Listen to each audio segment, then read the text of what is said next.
dili ito nga unification lang taman sa istorya mo nila. After sa development. Proven good, no? Mo na yung Mabilin.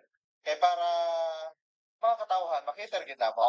Kaya ang ganun pero yung fuel po ng construction dire sa dala, di ba? Yes po, kining dire, so dire na mo i-transfer tong naa siya sa loading point.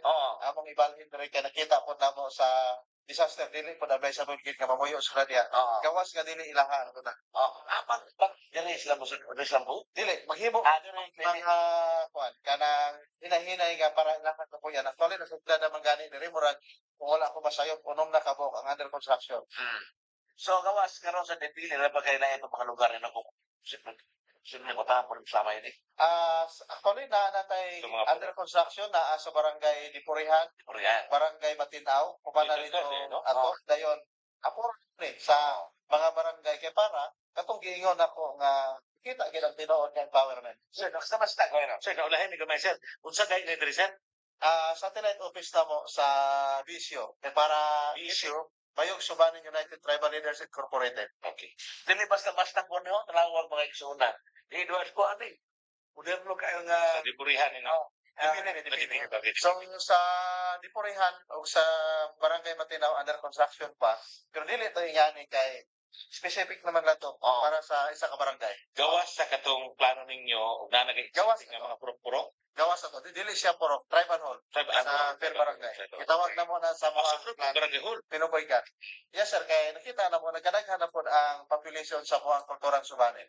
Ato makita ba kini ba tong imong karon kinakonstruct kini mga bukas ini. Not only in terms of services sa yung buhatan, kundi may kundi na tourist development, tourism In the future. Manian. So, tanawon nimo, sumunang diha sa ubos dito kanina wala na to masubayan natin nursery. Naana sa mga 800,000 siguro sa mga 300,000. Mga Press natin mga progress na to ang gisugdan. Sir, quite curious lang ko. Karon, nakahimo mo niya ning dagkong mga proyekto niya tungod kay namoy gitawag nga royalty fee na may partner. Now, maabot ang panahon ba nga mawala na po na sila. Ano mo yung programa para mahimong sustainable ang kadudlanan? Mao ning ang amo ang kuan karon, Piljep na nip sa nursery. Naka-Piljep na pud mi sa catering services. Kaya nagtukod mi o gitawag na mo og IPSE, Indigenous People Social Enterprise.